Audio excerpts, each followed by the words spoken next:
Are you ready for what is changing with Medicare Part D prescription coverage in 2026? If you've seen the headlines about benefit reductions, premium increases, or even plans terminating, we get it. It's very overwhelming. But here is what I want you to always remember. Regardless of what the headlines say, the answer for what to do each year is always the same. First, take a deep breath and then use this video to conduct a simple Part D analysis. Once you do that, you'll know exactly what to do for your coverage for next year. Today, I am walking you through this process step by step using the official Medicare.gov website, and even if you watched our previous 2025 tutorial, stick with me because Medicare has made some key functional changes to this website and the Plan Finder tool that you need to know about. You can start your analysis right now since 2026 plan information went live on October 1st. We're live. However, you cannot actually enroll in a new 2026 Part D plan until the annual election period officially begins on October 15th and then ends on December 7th. Now, with all that out of the way, let's head over to Medicare.gov and I'll show you exactly how to do this. To make sure you're at the official Medicare.gov website, you should see it will look something like this. It will say Medicare.gov in the corner. Now just know that the look can change over time. They might change the people that are on the website or they might change the layout, but it should look something like this. And you can also see up here, there are some tips to know how you are on the official Medicare.gov website. And once you're on the website, what we always recommend is log in to your account. So you click log in the corner just like that. And if you have not already made an account, you can simply do so by clicking create an account. Once you do that, you'll be able to go through the simple step process. You will need your Medicare ID card and you'll need that Medicare information. But once you do that, you'll follow this process and then you'll be able to have your customized Medicare.gov account, which as you will see will come in handy. For now, we'll assume that you have already made this account. So again, you'll put in your username, you'll click continue, and then you'll do your password and then you'll do login. Now, once you're in your account, it will show a lot of information, especially if you already have prescription drug coverage, as you can see, and it will include other information. But for the purpose of this video, let's just show you what you need to do. You go to health and drug plans here at the top, and then you're going to do find health and drug plans. And then when you do this, you'll see your current prescription drug plan and you'll see some additional information. But what you want to do here is you can scroll down. Now, this is where you'll see again what your plan would be for 2026 if you do nothing. This basically just means that you would keep the same plan you would have if you do nothing, and it will continue for 2026 if it's still available. Now, just remember when I say it will continue, I don't mean the same coverage, the same benefits, the same premiums. So again, you might be able to keep the same plan, but you should always double check to make sure it still actually is the right one for you. Additional things you can do here is you can go to your pharmacy list. This will have any lists of pharmacies you've already input in here, or it might just have ones that you've used in the past. But if you want to edit that, you go to edit my pharmacy. Let's just assume you want to remove CVS, and let's say you want to remove Walgreens. But then let's say later you want to actually add one back. You'd go back to add a pharmacy, and then you can search by your zip code. But if you need to, you can also type in your zip code. So let's change it a little bit, and let's do CVS. So you do that,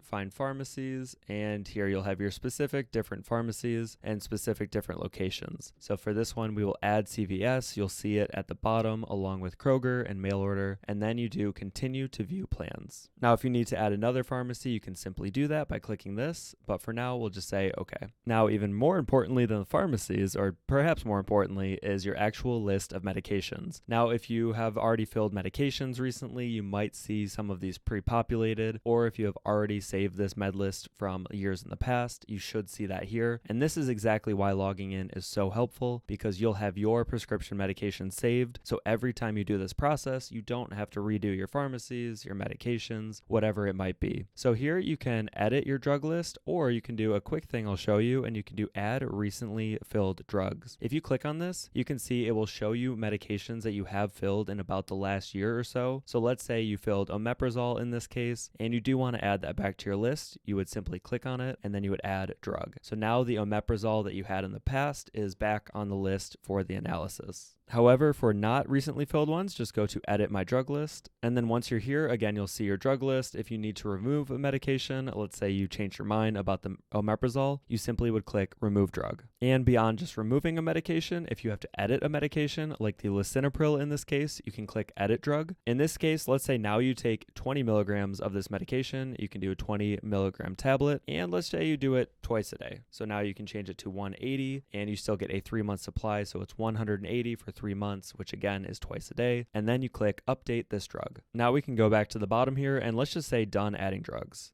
When you do that, it will take you back to where you can change your pharmacies and your medications again. So let's scroll down and change some things. For the sake of this video, let's just remove all of the medications and we'll start from scratch. So now, assuming you go in this for the first time, if you don't have your medication list, you can go here and you'll click add a drug. Once you do this, we'll do add a drug again. And this is where you can type in the specific name of a medication. So for this, you'll start typing in a medication name. You can see it will pre-populate based on what you start typing. So just keep that in mind and look at the actual drop down because it might show you the medication before you're even done typing it. And this one, we will select Eliquis. We will do add drug. Once you do that, you can choose the dosage. So let's change it to 2.5 milligrams, but you can see the drop down will give you the actual possibilities that are out there. And then we will do the frequency. Again, if you want to do it every month, you can do that. So this would be twice a day and you refill it every month. Let's say again, you want to change this to every 3 months. You would simply do 180 every 3 months, which would be twice a day for a 90-day supply. Then you would add that medication to your drug list. To add another drug, you simply add another drug by clicking this, and then you do, let's say, lisinopril. So again, we'll start typing it in. I don't even have to finish typing it, and I can select lisinopril and add drug. Now we review the dosage and the frequency, and in this case, let's do 20 milligrams, and let's just say this one is 90 tablets, and we'll do it every 3 months and add to drug list. And just know when you're adding these medications, if you have a medication such as an inhaler or something that you take very infrequently, you can choose to do it as a once a year thing for the frequency. So whenever you need to edit this, let's say you did edit it and you had to do once every 12 months, that can come in handy. Also, if you are taking higher cost specialty medications, which are typically tier 5 medications, just know they will be limited to a 30-day supply. So don't go in and put 90 tablets every 3 months, or you will see problems with the actual drug cost analysis. You will have to do, in that case, 30 tablets for 1 month. Another important thing to remember is you always want to make sure if you're actually taking the brand or the generic version of a medication. You will also want to make sure if you're taking liquids or creams or whatever it might be that you specify exactly what you're taking. The easiest way to do this is get all of your medications with you. While you're doing this, look exactly at what it says on the label and go by that. But if you want to see an example, we can show here of what it might look like if you type in Synthroid, which would be the brand name medication of a thyroid medication, and then you do add drug. Now, Medicare.gov, it does something very helpful, and it does say, hey, if you want to take a generic, or if you do take a generic version, you can actually choose that right here instead of going back and typing it again. Let's say you do specifically take Synthroid, the brand. Then you can do keep brand, and then we'll do this, and it's added to the list. But then what if you do this and you realize, oh, I actually take the generic version of Synthroid, not the brand name medication. You simply remove it, and then now we would add another drug. And this time, even if you type in Synthroid again, because you just can't quite remember the name of the generic, click Synthroid, and then when we add drug, again, you can do add generic. This one will automatically change it to levothyroxine sodium, and then you add it to my drug list. Levothyroxine also provides a good example of what I was talking about with the tablets versus the capsules, because if we go to edit this drug and then we go to the drop down, you can see there are capsule versions of levothyroxine and there are tablets. Now, just by having done this for so many years, I know that the tablets are much less expensive. So oftentimes we get people that say, hey, I take levothyroxine, but I'm getting really expensive cost when I run the analysis. It wasn't that expensive before. Chances are you might have incorrectly chosen capsule when really you take the tablet. So it's very, very important that you always specify exactly what you take. So at this point, let's just assume that this is your full list of medications. Of course, if you have to add more, you can keep doing that. No matter what, make sure you're including everything that you realistically think you're going to take and that you're currently prescribed. But don't go too crazy with the what ifs and say, okay, I might be prescribed this, I might be prescribed this. Unless you're truly talking about it with your doctor, it's too hard to go down the what if rabbit holes. So just keep it to what you truly think you'll be prescribed or taking for the next year. And once you've done this, you click done adding drugs. Now, once you've done this, it will take you back to that page where it shows your current Part D plan. And it's also the same page where you can change the pharmacy again or the list of medications. Now, once you're here, click Find Plans Now,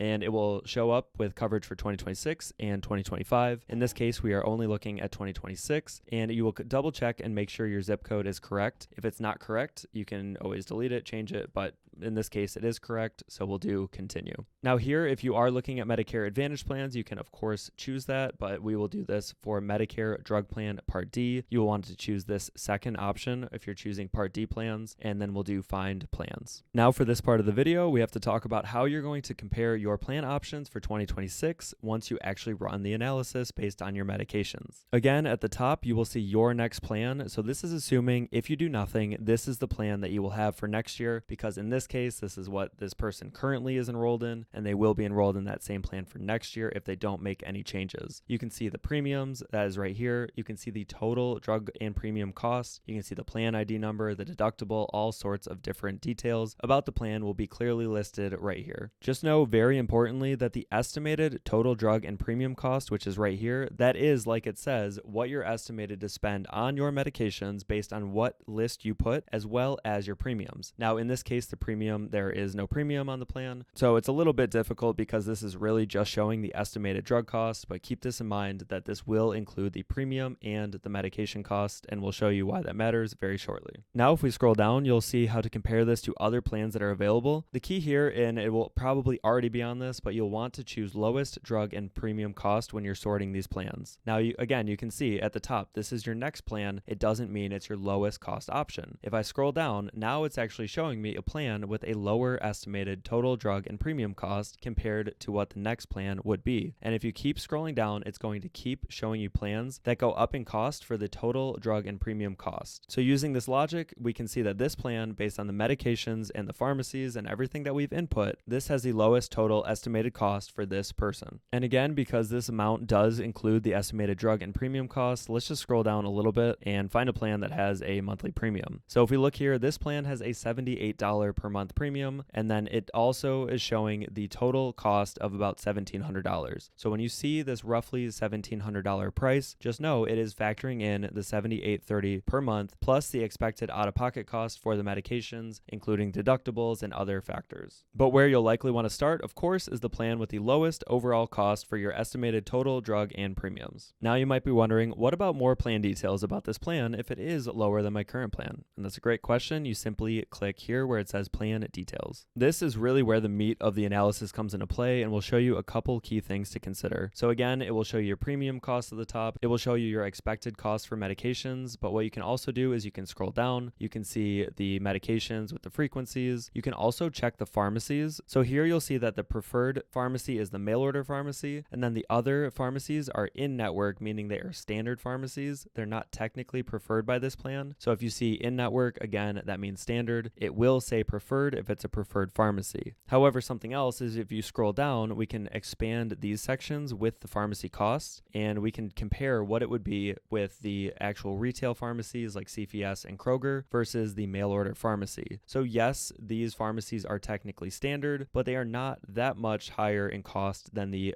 preferred mail order pharmacy, although you will see that the mail order does come out slightly ahead than those retail pharmacies. And you can see that by the $0 in the mail order section versus the $1 or $3 for those lower cost generics in the other pharmacies. Another thing regarding the pharmacies that's pretty cool is you can actually go back up to where we were looking at, and you go to change pharmacies. Now, once you want to change the pharmacies, you can scroll through the list and it will show you just the estimated drug costs at each pharmacy. So instead of thinking, oh, what if I put this pharmacy or what if I put another pharmacy, you can simply add another one, let's say VG's, and now you already have that estimated total cost. And then you go back to continue to view plans. Now, another thing that a lot of people miss is you want to go all the way down on this page, and then you want to click the plus with view more drug coverage. Here you can see the cost at preferred pharmacies versus standard pharmacies, and you can click change, so that will change it. You can see on the right hand side these copays right here, they actually do change if I go back to preferred. So that is a key detail right there with this specific plan. And another super important thing is you will see the medications down here. You'll see the tiers of the medication. So this is how all of the costs are figured out. So you can see Eliquis is a tier 3. If we go back up here, it doesn't say say tier 3, but preferred brand is tier 3. Just know preferred generic is 1, generic is 2, all the way to tier 5 specialty. So for this case, if you look at Eliquis tier 3, now if we see the cost, it's 20%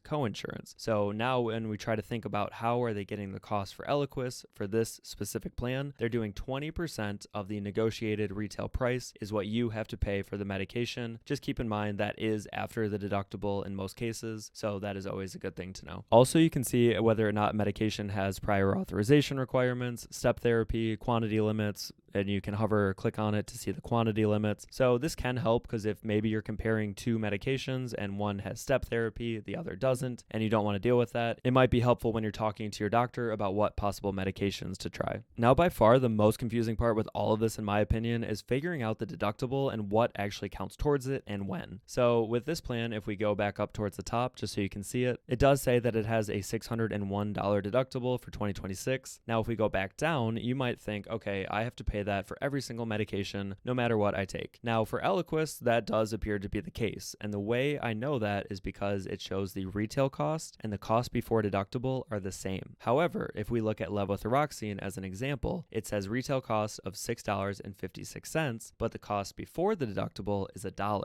So what this is saying is if all of a sudden you have a retail cost and then the cost before a deductible is a lower fixed dollar amount, it means that that medication likely does not count towards the deductible, and you may already start paying a lower copay right away. Now, this is something you would want to check with a broker just in case you have questions, but that is usually the easiest way to see which medication does or does not count towards your deductible for the upcoming year. And really, for the sake of this video, that is all you need to do to conduct your own Part D analysis. This will be a great way to empower you to make your own decisions for Part D. You have all of the plan availability at your fingertips with Medicare.gov. There is no plan being hidden. There is nothing. You see all of the plans that are available on the market. We as brokers have access to the exact same tools, but now you have a fully transparent way to find a 2026 drug plan without anybody else trying to decide what is right for you.